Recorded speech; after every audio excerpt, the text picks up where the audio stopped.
it's very obvious that no one will ever be Stevie, and that's not what I want.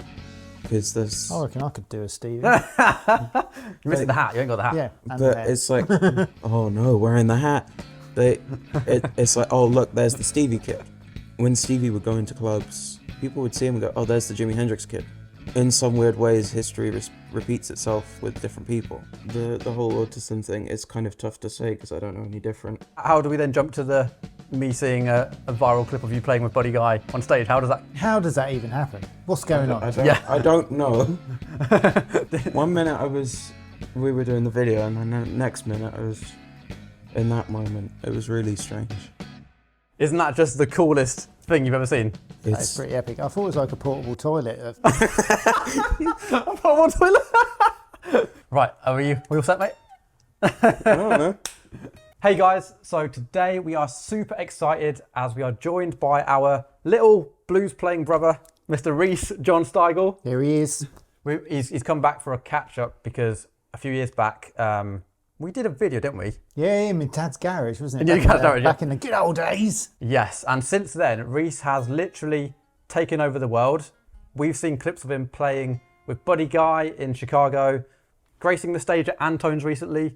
I mean, it's stuff that I've dreamt of for years, so I'm jealous. And I know Paul's jealous too, because he just wants to go to America. So. And that. But yeah, today we're going to talk about just some of the crazy things Rhys has been up to, deep dive into some of the Stevie... You are the Stevie encyclopedia, aren't you? I'm a nerd. To be fair, on the car journey over, you were telling us some stuff about Stevie that I wish I'd known when I was like a teenager, because there's been all those little details, even down to, you know, what tube screamer settings did Stevie actually use. You know all those details because you've deep dived more than probably down any the rabbit hole. Yeah, more than any human in history. Big rule is don't look on forums. Go do your research, try and find out who worked with him and who has that information. Right, so because forums, I mean, apart from the fact that they turn into a bit of a cesspool of Idiots. It's arguments and, oh, this guy who knows this guy who knew Stevie said this. Yes. Or it's the 10 people in advance of that. Oh, I know someone who knew this guy, who knew this guy, who knew this guy. You need to know from the person. Or you need to find pictures.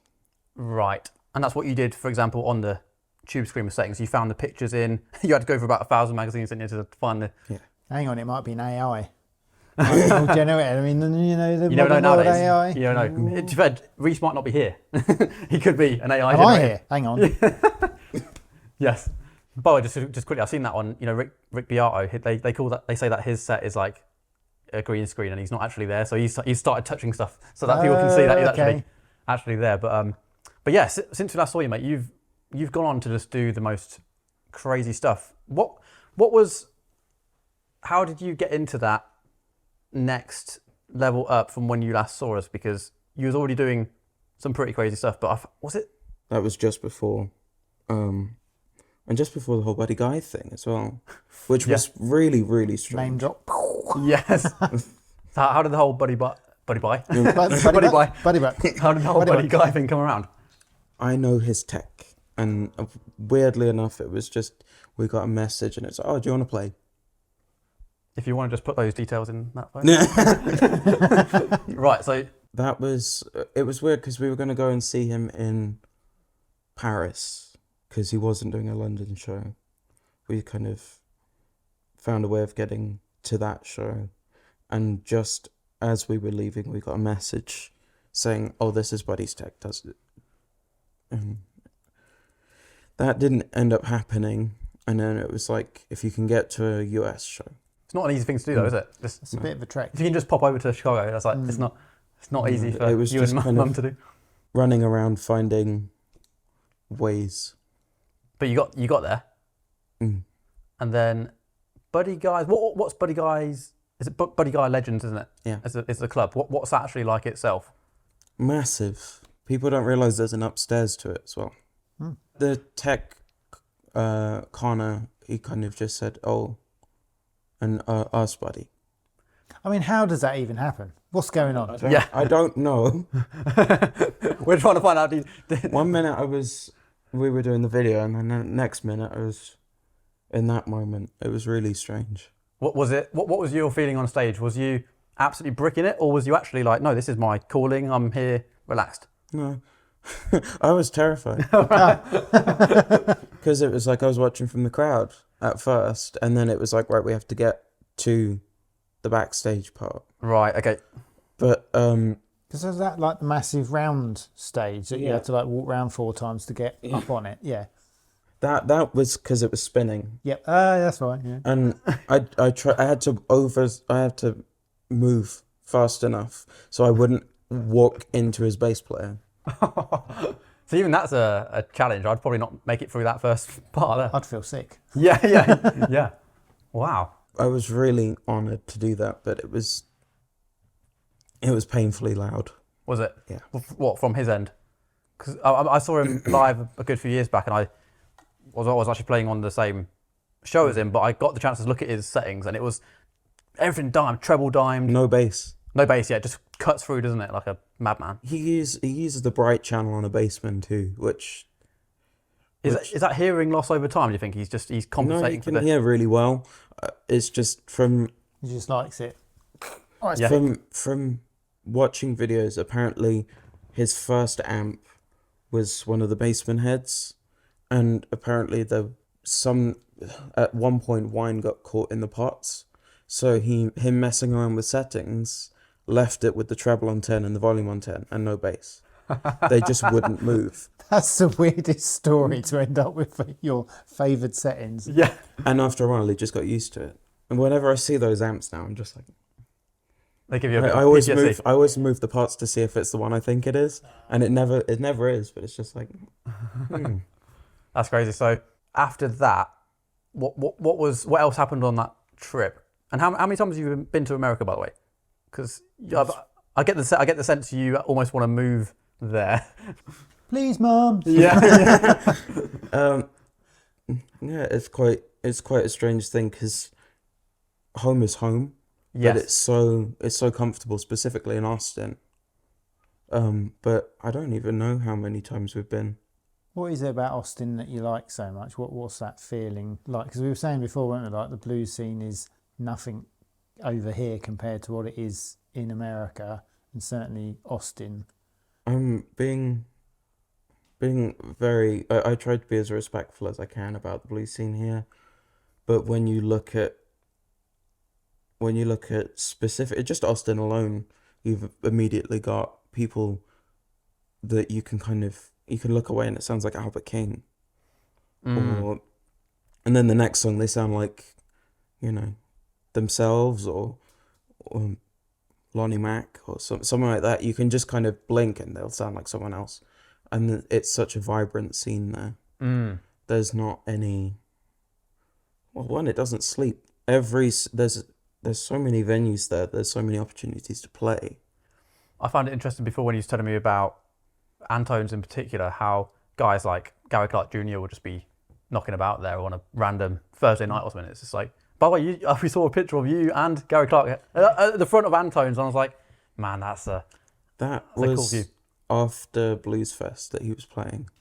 Right. And he just, because he's off of touring for the minute, he just kind of shows up. That's a real bluesman though, isn't it? It's not like you're doing it for the cameras. You're just... I mean, our friend James at Elmore Pedals, he went to 6th Street, and he turned the corner and immediately saw Gary playing Friends Bar on 6th. Wow. Like, there's never if he's off tour, there's never a point where you won't see him.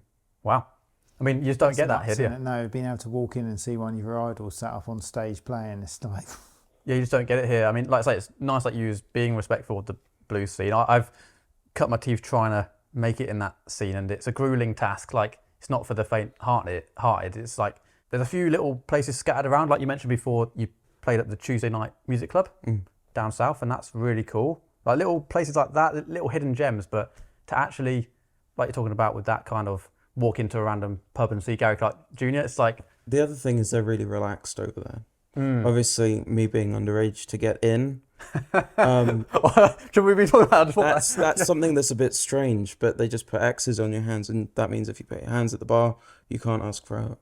Oh, alcohol. see, that's a good system, So actually. Yeah. so if you see anyone at a club or something like that, you can tell because there's. That's a good system, actually, isn't it? So it's not because you're hardcore and you're beating people up in the car park. Or something. You've earned the X. But yeah. But where here it's I've been to places just to jam one song.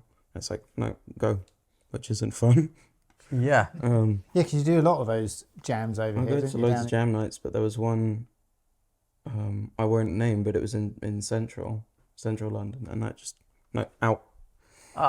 On that note, though, of you playing live and getting out there, a lot of people, I feel like they get to a certain point and they just completely stop playing guitar and stop trying to better themselves. I didn't think you could get any better, but you just keep progressing each month. Like there's some stuff, some of those things you're doing, I'm like, damn, you're gonna have to show me those. And it's like, how do you find that? Listening, always listening, because there's something that I've noticed is even if you fall asleep and you're listening to music, there's always something, even if you're not awake, there's somehow it gets into your dreams because you already think about it and go, hang on a minute, there was something I dreamt about or listened to, and I need to go and find it again. Does your mum mind it if you've got ABBA blasting out through the night? But so listening, I find that myself actually. I've not had a chance to play guitar as much as I'd like to recently because of the pedal porn stuff, and I am still somewhat progressing, even though I'm not playing, because I'm always listening the same as you. Like even if there's a random ABBA song, I will be jamming to it in my head, and you might be learning from their synth parts in the song or whatever. But that's good that you have that mindset. It's really cool that because early on it was very much, oh, you're just a Stevie wannabe and that's all you can play. And there was quite a lot of rubbish online, wasn't it, where people were moaning about, oh, do something else, mate. And you were always really honest about how you wanted to learn stuff, do it properly. But you've now, there's videos of all manner of different songs that you do. Is there any way that you pick which one you're going to go to? Do you pick like an artist and then, I'm going to learn a few of their songs and then move on to someone else now? Or is it? I try and learn what I like, even if it's just like I like it for the first moment and then I don't like the rest of it. I try and learn what I like. I think a big thing to mention at this point when talking about the Stevie thing is it's very obvious that no one will ever be Stevie, and that's not what I want. Because there's... I reckon I could do a Stevie. You're missing the hat. You ain't got the hat. Yeah. But it's like, if people ask about the hat, I like the shape of the hat. I like the look of the hat. By the way, I can't. I feel like we can't not show this. Can we see the hat, Ali? Is that okay? I mean, sorry, the case, because that is the best. Like Reese Rocks Up today. He's like, can I put this in your car, please? And I'm like, what is it? And thank you very much. Look at this. Isn't that just the coolest thing you've ever seen? It's pretty epic. I thought it was like a portable toilet. A portable toilet. You could do one of them, couldn't you? But that is awesome, isn't it? Yeah, it works really well for this, because traveling with it, especially, because if you're traveling with a hat, you don't want to wear it because it could get damaged or things like that. It's easy just to put it in there. So when would you put it? So if you was going to, Austin right now. I mean, if you're on a train, or it's hard to fall asleep in. Right. Do people ever put things in it when you're at gigs just for a laugh, like a sausage? No. Chips. I've had people go, "Can I wear your hat?" And I go, "No." Yeah. On that note of the Stevie thing, though, even though you're finding your own voice, which is clear as well, you've not lost that love for trying to deep dive into every element of him, have you? I mean, one of my favourite things is play what you want to hear. That's one of my favourite quotes. But the other thing is... Jimmy Vaughan quote, isn't it? Yeah. The Jimmy Vaughan quote. But the other thing is you kind of have to learn everything as much as you physically can. I think something I think about often is when Stevie would go into clubs, when Jimmy was getting popular with the T-Birds, and just before Texas Flood, people would see him and go, "Oh, there's the Jimi Hendrix kid." Ah, yes. And because there's people who are big fans of Stevie and learning Stevie stuff, and oh no, wearing the hat, it's like, oh look, there's the Stevie kid. Yes. In some weird ways, history repeats itself with different people. People are going ahead with John Mayer, and that's the same thing. People go, "Oh, there's the John Mayer kid." People are copying because that's what people do. That's something that we all share, is we copy what we like. Definitely. And just for me wearing a hat and playing a certain type of guitar, it shouldn't really be, oh, you're copying this person or this, like, it's things like that, or stop. How can you stop doing something that's naturally built into you? That's a good answer. Yeah. So when you're learning, Sam, I think we touched on this earlier, but when you pick something up new, do you play plugged in at all, or do you always learn Unplugged. Yeah, and that's like your golden rule, is it? What's the reason you do that? You can hear mistakes easier if you've got your rig all plugged in, you've got the pedals on the floor and all that stuff. It can color the sound in a certain way where you can kind of hide behind certain amount of sustain and compression and all that stuff. So at what point do you then switch to plugging it in? Because you can learn it so much, can't you? And then you're like, to get that feel of the bend and stuff, you need some of the effects on to get that sustain going with it. Like, at what point do you switch? Kind of when it gets to that middle point, when you kind of are familiar with it and you know what comes, you go to that to kind of get the idea of it. Yeah. Okay. I find it more brutal to play without an amp when I'm practicing and learning, but like something like Scuttlebutton, try and play Scuttlebutton without an amp, it's like, it's not very a nice task, is it? That's why he's better than you, though. Yeah, you can just do it, yeah. I mean, I always used to find that the fact that Stevie used to start with Scuttlebutton is like, he was just doing himself over for a hard start, wasn't he? Yeah, I mean, he would start that, but something I found quite interesting was, if you watch footage, a lot of the time you'll see like tempo changes, and that is the recordings aging. That isn't him speeding up. He played the same tempo every night. Right. There's one recording that I know of that's faster. That's it. See, that level of detail of knowing that. Yeah, that's next level and some. Yeah, that's you've audited his whole catalogue, haven't you? Yeah, I mean, I think another thing is the Lonnie Mack. Like, people don't talk about him enough. When you listen to Scuttlebutton, that's just Lonnie Mack songs. Do you know what's so funny? I listened to, there's a guy on YouTube that's got a channel, something like SRV music video, like it's all the rare clips.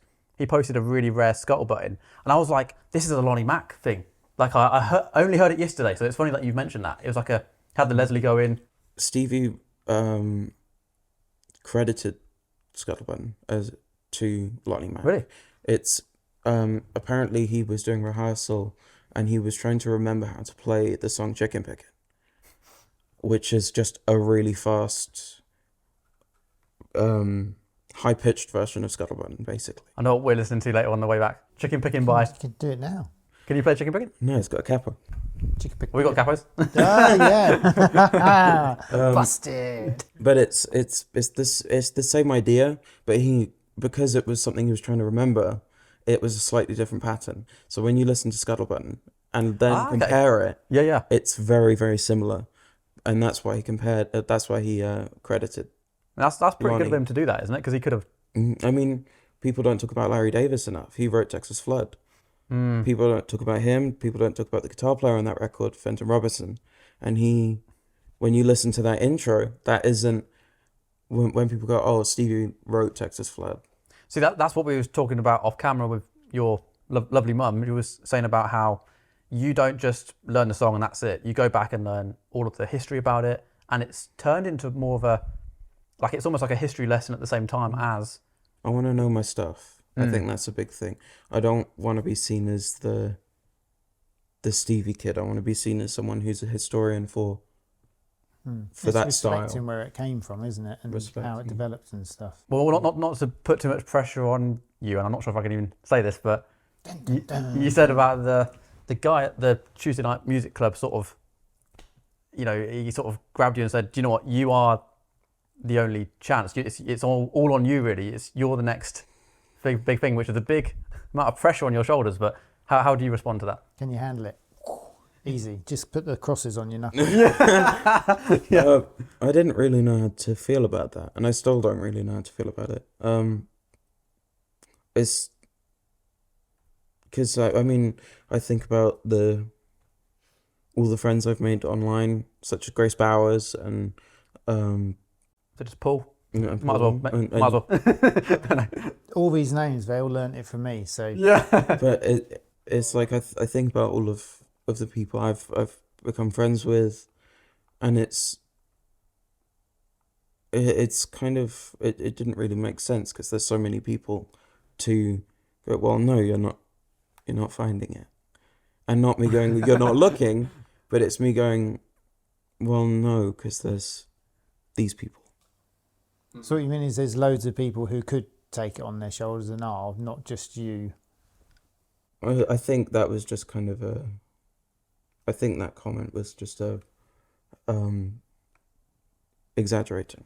It's a lovely thing to say to someone, isn't it? It's like I mean, because there is some element of that. We get it in the comments sometimes saying, thank you for keeping Stevie's name alive. And I'm thinking, thank you sounds like it's an interesting way to frame it, because it shouldn't be thanked for. Do you know what I mean? It's just, we love doing it. Yeah, And because everyone loves the music, don't they? And everyone just wants to keep it alive. But yeah, you don't need thanks for it. You're going to do it anyway. And it's because of the love of the music and the dude.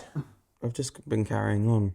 It's the same loop, but it's the same fun loop, So you've obviously been on a mega long journey. And when we first saw you years ago, when we did the first lot of videos, you were quite a shy young lad. It was, the first time you've been properly on camera, getting grilled by idiots like us. We didn't know how it was going to go like. It was quite worrying for everyone would you find it naturally? Would you panic and clam up and it be a negative impact in your life? But you absolutely smashed it. We were so chuffed that A, we managed to help you on your way. B, it was a cracking video. We had tons of interaction with it. So you've then obviously come on a monumental journey since then. Now, epic guitar player, Mr. Super Confident, gets up on stage with, all manner of people. What's been your highlights on that journey? It's kind of gone by so quick. With that question, I don't really remember a lot of them. Okay, fair enough. It has been epic to watch. Obviously, you've always been very open about this. All started because of your autism, and you went through a phase where it was hard to get out and interact with people, and guitar was like your kind of saviour in a way, wasn't it? It's really pulled you out of your shell. How do you think it's helped you develop as a person, and all those interactions along the way, and also sort of giving inspiration to other people who've had troubles, to know it's it's not always the end of the world. Something can change. Guitar was your thing, and look at you now, kind of thing. The whole autism thing is kind of tough to say because I don't know any different. Yeah. I can't go, well, I was this and now I'm this. It's not really how that works. But I mean, a lot of it is something I've noticed. If I like something and I'm very specific on one thing, I know how to not shut up about it. Yeah. So finding something I like and using that as a topic, I know how I can continue a conversation with that. So what's your favourite bit, if you have a favourite? Is it learning the history, or playing and learning the music, or playing it once you know the music? I like all of it. Yeah. But it's the thing that I've kind of really gotten into is the history. Yeah. It starts with the song, and then it goes, I need to know the other versions of that song. Yep. And then I learn about the people who wrote the other versions of that song or played the other versions of that song. But it's the same thing about the same loop over and over again, because I'm finding, as I said about Larry Davis and Texas Flood, I'm learning about the other people who played Texas Flood, or the other songs that were written by Larry Davis or associated with this person or Lonnie Mack or Albert King. I've kind of learnt more about the different versions that different people have played. Right. And you kind of, from there, you kind of want to know more about the person, which kind of helps me understand the music a bit more, understand how they play a bit more. Like if you know the B.B. King licks and know how to play them as notes, and you don't know about the person, it'll be harder to understand how he got the sound out in my head. Because if you watched videos of him playing live and you knew where he grew up, it kind of somehow puts the pieces together. where you can kind of understand the body language and how he Right. how he plays the notes and not the notes themselves. Wow. That's like a profound insight, isn't it? Wasn't expecting that. But with the like deep diving behind the history behind stuff, I think we saw recently that you spoke to Renee Martinez, Yes. which is, you know, a legend in himself. He was the guitar tech for Stevie. Have you got any awesome things that he's told you that we would want to know? One of my favorite things is don't Google it. Speak to him. Don't Google it. Speak to him. Speak to the people who were there, and understand that a lot of Stevie's tones was in his hands, and whether that was how he played the instrument or how he manipulated the instrument. He was never always on 10 on the guitar. He always had the room to roll back the volume. A great thing about the pedal pedals is you can roll the volume back and it maintains a good tone. But Stevie was always using the tone.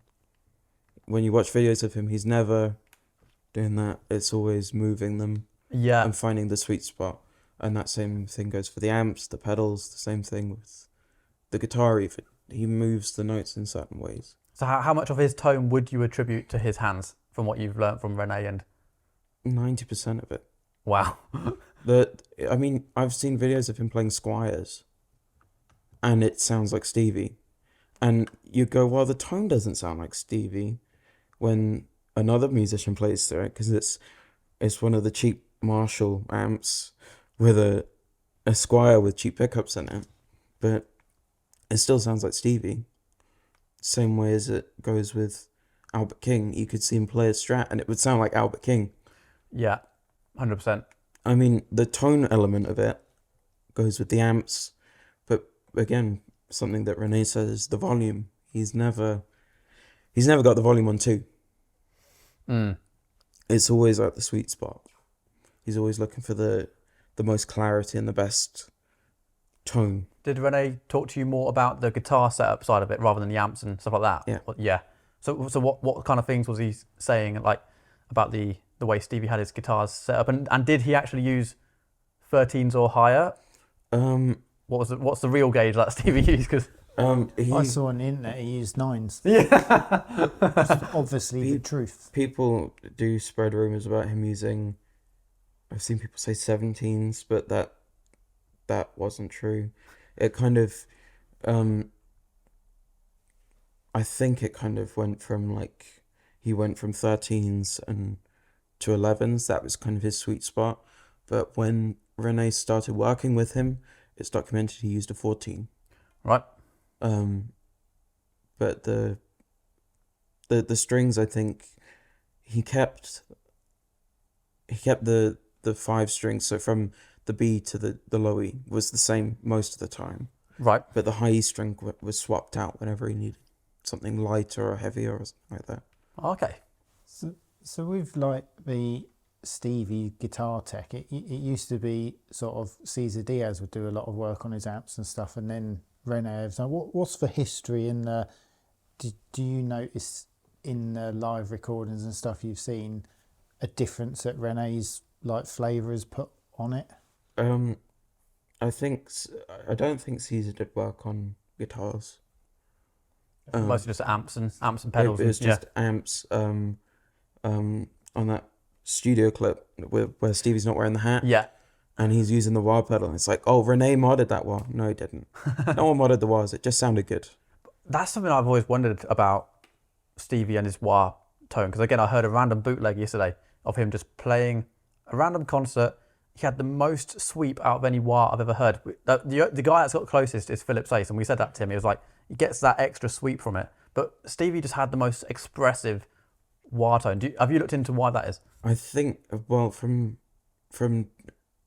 speaking to people who were there, it's the signal chain and also how he moves his foot. See, I was wondering if it was the way... It's the manipulation on his foot movement. So if he's trying to get a deeper sound, he will move it back and then you have to kind of watch videos of him playing, but it's hard to explain. It's very specific. It's a mixture of manipulating the pedal itself and also the way the pedals were laid out.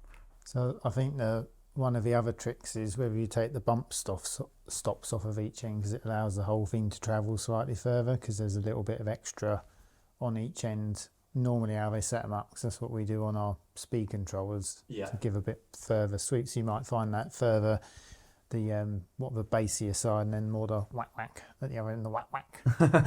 Yeah. So because I know Phillips one didn't have any of the bump stops, it just smacks down, doesn't it? And the brakes it's gone. easy to turn off, isn't it? Yeah. Like that. That's the only problem. You couldn't go a bit too far, and then you're off. I think it might have been. I mean, I don't know because I wasn't there, but I think some of it might have been heavy touring. Maybe the front ones came off or something like that. Right. But there's not really much you can do about that without having to going and having a look at Stevie's actual wire. There's not really much you can do about that. So now I want to see it. Come on, let's go to Texas. Yeah. He doesn't need no excuse, does he? Yeah. But should we go on to some Instagram questions? Because last night we did a little Instagram story asking for some questions for you today, and we literally got inundated with so many. It was crazy. Oh no. Yes. Honestly, How many hats have you got?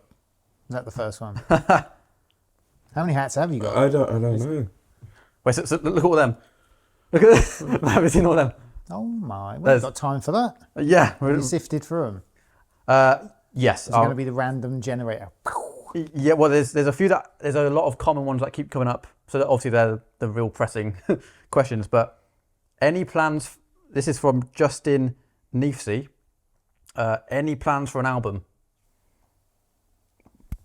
So I guess what they mean is, Original. are you coming up with your own original stuff? Because there's a lot of people saying, "Oh, you're just a Stevie wannabe." You know, you've obviously learned so much over time from all manner of different artists. Do you feel like you're swaying a certain direction and coming up with your own licks and riffs and stuff? I'd love to do that, but I don't know how to. So that's something I'm trying to work on in my own time. Okay, yeah. What in terms of actually getting it onto paper, sort of thing? Yeah, getting ideas out, things like that. Because to do it properly, right? But which is something I'm trying to understand. Okay. Do you ever get like random riffs and ideas come to you? Yeah, but it's about remembering them and. Okay, so one thing I've tried actually, which really helped me, is before I did my first album, is like just literally record them on a voice memo on your phone, and then you can go back and then really you can embellish on them. It's like without that, I think we've had a no album. I'm like proper old school. Whenever I used to do that back in the day, showing my silver streaks, but I'd like have tabletry and have to write it down. Oh, that's crazy. He's like, hang on a minute. That's not right. What was I doing? Oh, damn it. Yeah, because you don't get the melody and the rhythm then, do you? So the answer to that is you do want to do your own music. It's to, just that journey and making sure you do it as best you can and what feels right for you.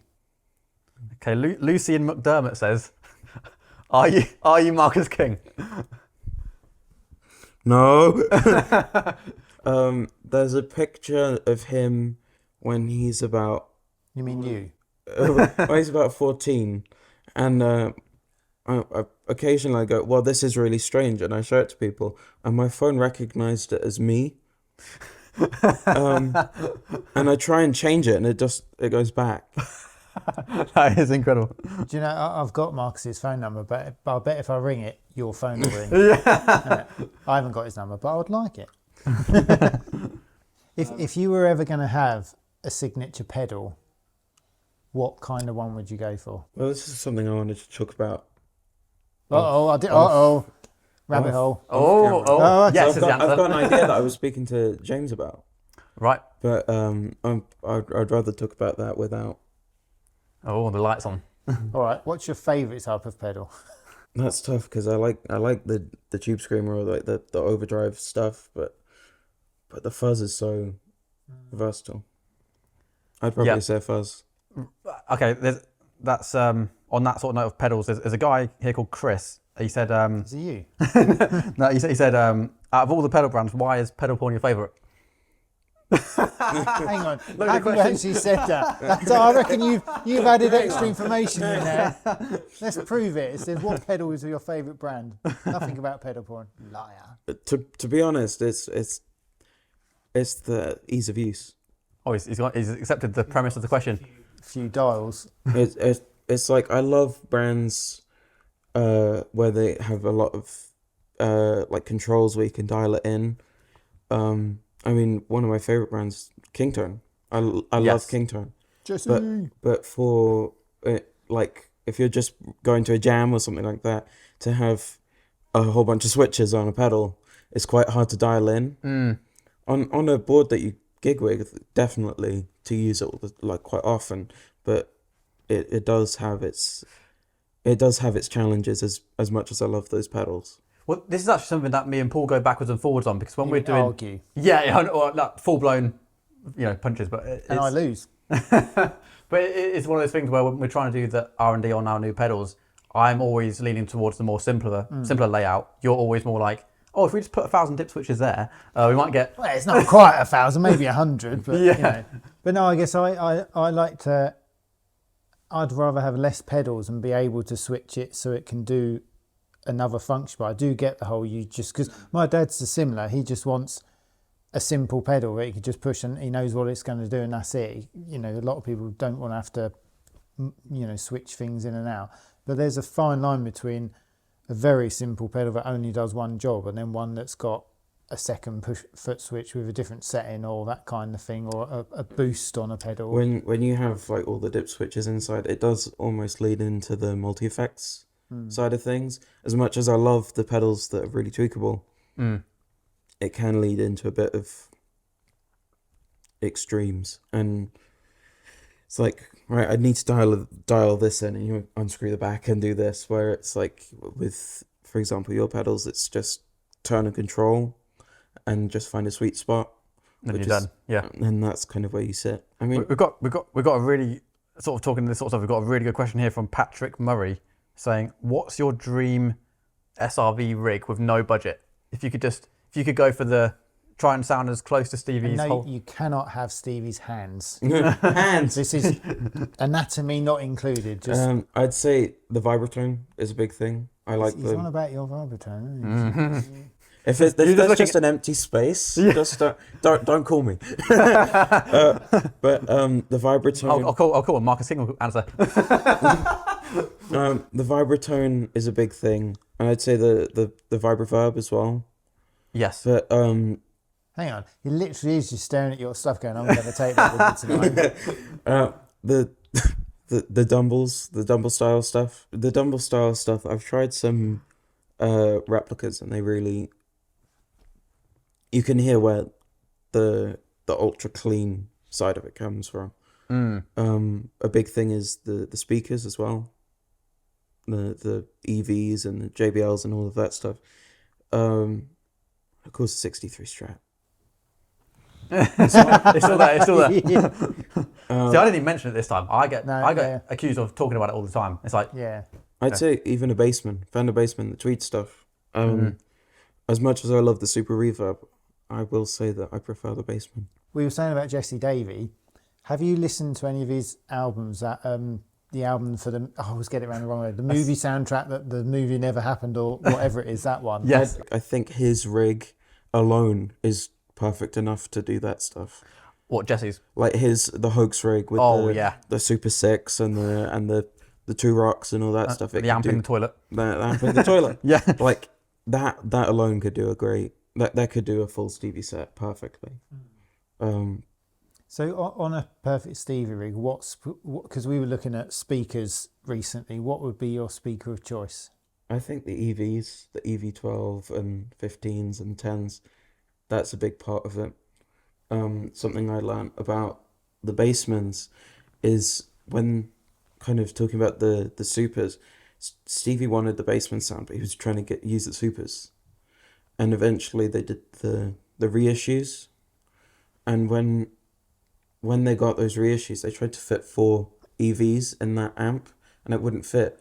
So they just had 2 EVs, EV10s, and then the original Alnico speakers. Oh, okay.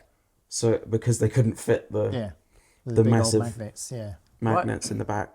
Because there's quite often like the JBL 10s and EVs mixed in a lot of his cabs and stuff, wasn't there? I think. Have I made that up? Saw it on the internet, must be true. Like, I think a lot of people talk about early Stevie with the JBLs. There's videos of him playing at like festival type things early on in summer where he's wearing a red jacket. You can see the back of the amp, And you can see the back of the amp. And it's Tornado Jam. Yeah, Tornado Jam. Yeah. And you can see the amps and they've got JBLs in them. Yes. But around, I want to say 1987, he went to the EVs because they carried on blowing up the JBLs, which is quite a tough task to do. Yeah. Because was that the E's JBLs, like the E120s, E110s, I mean? Yeah, they carried on blowing up the D series. Yeah, okay. And then they went to the E series. Should I let Rhys use the JBL later? Because I'm a bit scared. He's I feel like he's let's going to check what one it is. If it's a D, no, because he's going to pop, pop that like a kitty. If it was an E, you'd be all right, wouldn't you? But maybe just keep the EVs, because they take an absolute pummeling, didn't they, the EVs, as our one got with Phillips. Philip gave it the... Are they worn in? Oh, mate, yeah. You can't get more worn in, I don't think, than Philip cranking them like that. I mean... Honestly, his guitars are crazy. Did you enjoy those gigs, by the way? Because... Yeah. I don't think I've had the feeling of eyeballs rattling in the sockets. Yeah. Mate, try filming that video that we were doing like on stage. That was like... Did you have to hold the camera like this? Yeah. Almost break it. There's that one bit on the video where we're on a stage and I'm literally standing like... Is it with the fuzz? You know, it was like, oh my God, but also... I think he's doing what, like volume-wise, he's doing what Stevie did. There's videos of the iconic sound check where he's wearing the leopard coat. Yeah. Fun fact about that, he just woke up from the tour bus. You can watch the video and he's rubbing his eyes and all that stuff, and then he goes into Scuttlebutt. And you cannot hear the drums. Oh. You can't hear the drums or the organ or the bass. It's so loud. Because it's so loud. I mean, that's talking about the UK blues scene before. One of the annoying things, and I think even guys that we know have touched on it when they've come over, is like, you can't crank it loud here at all. You've got to use a small amp or an attenuator. And again, even on one of the Manchester gigs that Philip did, he had to use our deluxe reverb rather than the Cougar head because he couldn't use that 100 watt head. He had to use the small 22 watt. I just turned the cab around and put it up against a wall. Well, he does that normally, doesn't it? Puts them against the wall. But with what his I mean Cougar. is like almost touching the wall. Oh, okay. Not kind of pushed forward. You push it all the way back and it lets less of the sound out. Yeah. Sam Capelot. That's a good name, actually. He said, were there ever days where you just wanted to give up in your guitar journey? Moments, not days. Were they caused by anything in particular, or like where you just couldn't get a lick in your head, or... That's kind of the main thing. Or like, you know, there's always days where you're like, I can't... Right, you don't really want to pick it up. But then... you listen to one thing and it's just like, oh, I need to play now. Yeah. I get that if I'm listening to like Phillips Ace or something, I'm like, I have to go and I got that energy again now. Go and murder it. Yeah. That's interesting because I think some people, maybe that question's coming from a place of like falling in and out of love with it. Because I think even Hendrix said on the quote, didn't he? He said something like, there'll be days where you don't love the guitar at all. And it's just, I think everyone goes through that somewhat. There's ebbs and flows with it. But in the long run, if you love it, you're going to keep going back to it, aren't you? Yeah. I think a big thing is focusing, like listening out for the guitar. As weird as that sounds, if you're listening for the guitar all the time, it does feel tiring. So if you, something I listen to quite a bit is Parliament, Funkadelic and all that stuff. Right. And it's because it's funky. I like the funky stuff. So when you listen to those things, it's not really guitar focused. When you hear that groove, you kind of go, okay, I'm going to have to learn a bit more about that. And then you go, oh, at one point, the bass player was a big fan of Lonnie Mack. And then you go and listen to Lonnie Mack, and it's like, okay, now I need to pick it up again. So, obviously, you're like us, we love a bit of Mr. Phillips Ace. What's been your biggest influence from him? I don't know. I think, I know we kind of talk about the tone a lot, but his tone is incredible. It's always perfect. Whenever you hear footage of him, or even in the studio, it's always perfect. The way he phrases notes is really specific, and I try and learn a bit of that for my own playing. He's incredible. And seeing him play live is the same way as I kind of describe it, how I imagine people would describe seeing Hendrix live. Because he's not, in my eyes, he's not a Hendrix copy or a Stevie copy. He's just himself. But he is so, he puts all of his influences on his sleeve in such a special way that it does show in his playing, making him that unique character. And I think the Jimmy stuff and the way he kind of adds his unique label on it, it really does show that Hendrix feel. You need to write that down and send it to Philip, put it in his biography, because that's like you've nailed it there. But you're right, because he does it. He's always, whenever we speak to him, he's always learning, carrying on. He's always a student of tone, and it's great, that whole mindset, isn't it, as to always trying to better yourself, even though he is literally like up there. Also, he's always listening to something different. When you see posts online, you can always see him going, "Oh, I'm listening to this." Whether that's something more subtle or something really different, he's always listening for something new to push forward. Yeah. So, on a slightly different note, new, like younger acts, upcoming artists, who's like your favourite, or who gives you inspiration currently of the sort of new age of artists coming through? I really enjoy Grace Bowers. Yeah, stuff. I knew you were going to say that. Grace Bowers is great. I'd say my friend Nico. Nico Little. He's doing some really cool stuff. My clone, Marcus, my clone. He's doing some incredible stuff. Toby Lee. Toby, yeah. What's that, Mum? Sounds like someone going fishing. Yeah. Oh, Kingfish. The fish king. Oh, Kingfish. Did you meet him recently? Rhys Tone. Yeah. Yeah. He's a lot of fun. He looks like a cool, funny, nice guy. Yeah. And he's incredible. Like seeing him live, like I've seen him 3 times, and every single time he's just gotten better and better. It's like seeing a completely different guitar player. I love his voice too. He's almost got that Eric Gales kind of tone to his voice, where it's like I could listen to those guys all day. Because he's got what's his setup? Because he uses he's got Humber, hasn't he, in his telly? He's got quite a different, for the tone that he gets. He's got quite a different setup. Again, he's using simple. He's got a Fender Twin, and like 3 pedals. Yeah. And one of them's a tuner. That's it. Does that even count? Like it's so simple. What's the other 2 pedals then? Distortion pedal and wah. That's it. Okay, a distortion pedal. Oh, okay. It's obviously a metal zone, isn't it?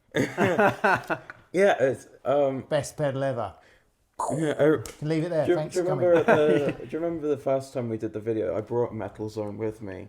That's my guitar teacher. So I just went, hey, let's put it in the back. Let's put it in the back. You did. But I think he uses a Marshall pedal, one of the Marshall reissues. He did a rig rundown recently. I watched it. I think it was like one of the those. Shredmaster or something. I think so. Yeah. That is a good pedal. like the Drive Master or something like that. Okay. And I think it sounds great. Because the Drive Master is the same as a Governor, isn't it? But the Governor's got an effects loop on it. That's right. Yeah. Yeah. Because I've got all of them. But it's a twin. but it's how he uses it. It's so simple, and I think a lot of people, as great as pedals are, they can make people trip in live. Cut this bit out.